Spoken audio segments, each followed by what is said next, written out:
The cruise industry just delivered a shocking blow that's sending ripples through the entire influencer community. We're talking about a ban so severe, it's essentially a career death sentence for content creators in this space. Two major stories have emerged that reveal the darker side of cruise line politics, and trust me, you won't see this covered anywhere else with this level of detail. First, we have a beloved Royal Caribbean insider walking away from a 12-year career, but his reasons might surprise you. Then there's the bombshell that's got everyone talking. A respected UK cruise publication just got hit with a devastating 5-year ban from not just one cruise line, but an entire corporate empire of 93 ships. What really happened behind closed doors? Was this justified corporate action or dangerous censorship that could change how cruise content gets created forever? The evidence we've uncovered paints a very different picture than what's being reported. Stay with us, this gets much deeper. If this kind of insider cruise industry analysis is what you're here for, smash that like button and let's dive into the full story together. Let me start with Wong's story because, honestly, this one hits different when you understand what's really happening behind the scenes. Chris has been the face that Royal Caribbean probably wishes they could clone across their entire fleet. For 12 solid years, this guy has been their unofficial ambassador, creating content that cruise lines literally dream about. We're talking about those authentic cabin tours, the real talk about crew life, salary breakdowns that actually help people make informed decisions about cruise careers, content that money can't buy because it comes from genuine experience. But here's where it gets interesting. Chris isn't leaving because he's burned out or because he found a better opportunity elsewhere. He's making a calculated move that reveals something fascinating about the evolution of cruise content creation. Think about it. After 12 years of working 7 days a week, dealing with demanding guests, managing casino operations, and still finding time to create content that builds someone else's brand, Chris realized he could flip the script entirely. He's transitioning from being Royal Caribbean's unofficial marketing department to becoming their customer, and that shift in perspective is absolutely brilliant. What most people don't realize is that Chris has been building something much bigger than just a YouTube channel. He's been establishing credibility, trust, and expertise that you simply cannot fake. When he talks about Royal Caribbean, people listen because they know he's lived it. Now imagine that same authenticity, but from the guest perspective, combined with insider knowledge that no regular passenger could ever have. That's not just content creation, that's building a media empire. The timing of his final contract on the Allure of the Seas is particularly strategic. Mediterranean cruises, premium experiences, and the transition story itself, Chris is essentially creating his own documentary series about moving from crew to guest. This isn't just career change content, it's transformation storytelling that his audience is going to eat up.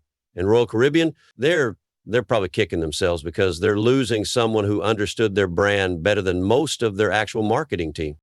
Now let's talk about the elephant in the room, the Sail Away magazine situation, because this is where things get really concerning for anyone in the cruise content space.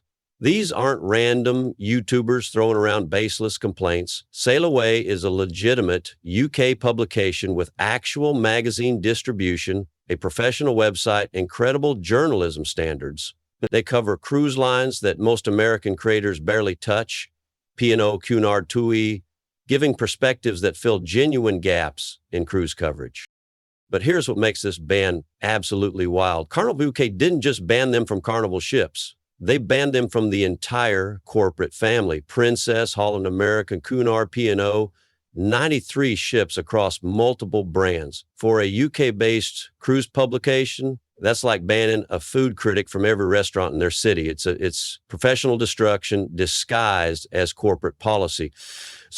The letter they received is particularly telling. That phrase about recent interactions and clearly demonstrated that we cannot offer a holiday that you are looking for sounds like corporate speak for something much deeper.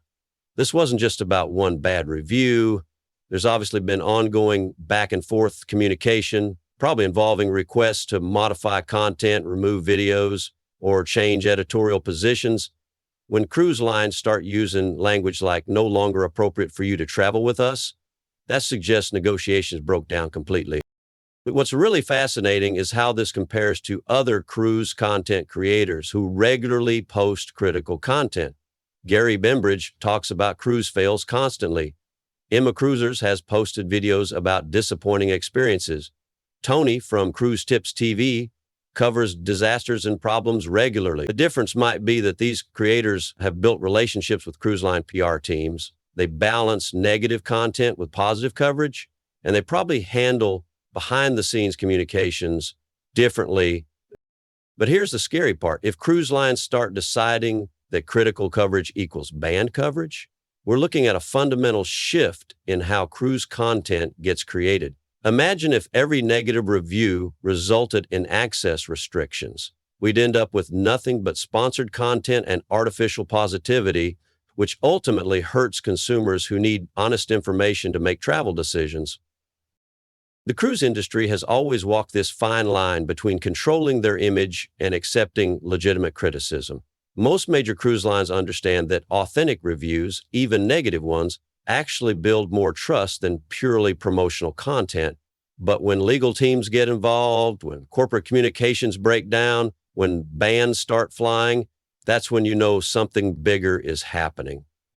This situation reveals the power dynamics that most cruise content creators never talk about publicly. The access these creators need to do their jobs, the relationships they have to maintain, the careful balance between honest coverage and maintaining industry connections. Chris Wong figured out how to escape those dynamics entirely by changing his relationship with the industry. The Sail Away team might have discovered the hard way what happens when those dynamics go wrong. What we're witnessing here might be the beginning of a larger conversation about content creator independence versus industry access. And honestly, every cruise content creator should be paying very close attention to how this plays out.